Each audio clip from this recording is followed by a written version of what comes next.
नमस्कार प्रिय दर्शक बंधु मु चामेली आपण माननकु चामेलीज रोषेई को स्वागत करुछि। आज आपण माननकु शेयर करिवि 10 पुर दिया मंडा पिठा। प्रथमे आमे चूना प्रस्तुत करबा। एटा सज चूना रे हबो तो सेथि पई सखाळ मु 1 ରୁ 2 घंटा चावल को भिजेई नेकी ताको भलसे सफा करिकि ताको सुखेइकि ग्राइंडिंग करनेली।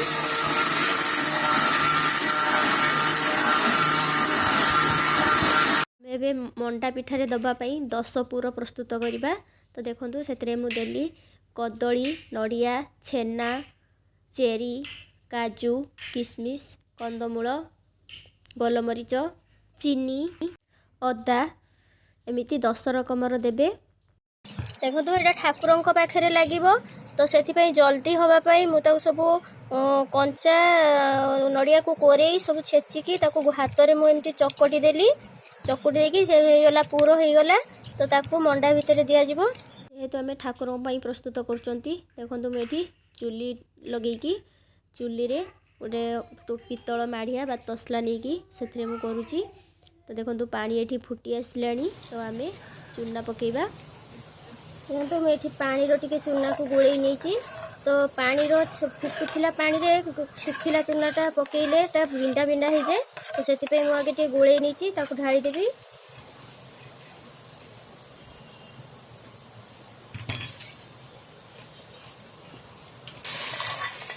तो ढाळी देली एठी एमती गोळेई नबा।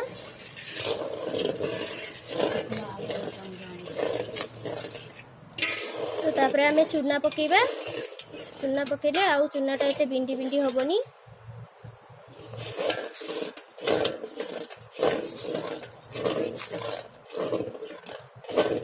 तो एबे हमें को खड़ी जंती नबा।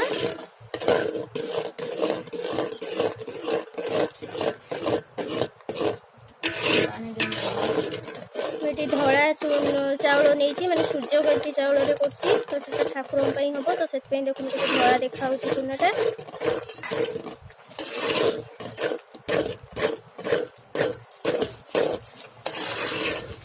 तो चूना पकेला बेले ये बुले बुले पकेबे पकाउथबे एने एपटे गोळौथबे नहले सेटा टिके बिंडी बिंडी हे जिवो।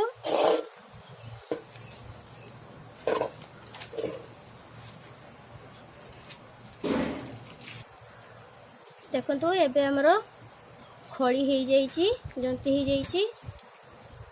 देखंतु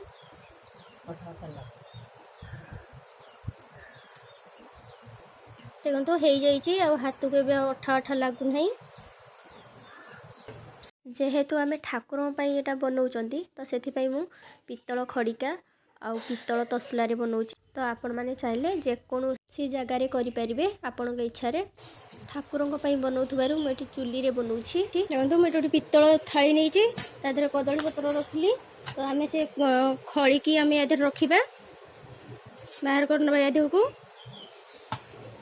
ताको आमे बेसी गरम रे तो करि परिबानी तो बेसी ठंडा हवा को दबानी उषुम उषुम ताको आमे बनै दबा पिठा नहले खड़ी सुखी जीवो टाण हे जीवो बेसी समय चकटिका पड़िबो। देखंतु एबे आमे एबे पिठा प्रस्तुत करिबा।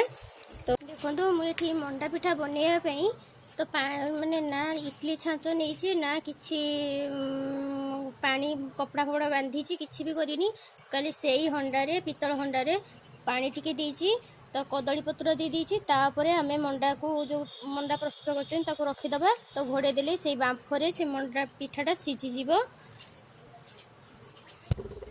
तो हमें देखंतु ये पानी रे कदली पत्र ऊपर हमें से मंडा को सब रखि दबा। तो सेइथिरे से पानी रे जो बांफ बाहरिबो से पानी रे से सिझी जीवो। तो अल्प समय हमें सिझेबा नले मंडा पिठा फिटी जीवो पूरा।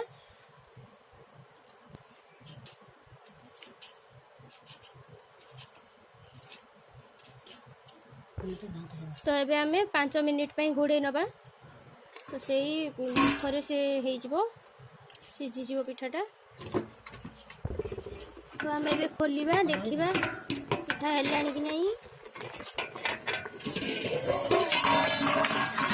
देखंतु पिठा हे आसलानी। तो एबे हमें गोटे जगह को बाहर करी नबा पूरा बढ़िया से पूरा परफेक्ट आपणकर ठाकुरों पई पिठा प्रस्तुत हो गला 10 पुर दिया मंडा पिठा। तो तो आपण मानक मोर रेसिपी भल लगुले लाइक करेंगे, शेयर करेंगे, कमेंट करेंगे, निश्चित सब्सक्राइब करेंगे। रही नमस्कार, जय जगन्नाथ।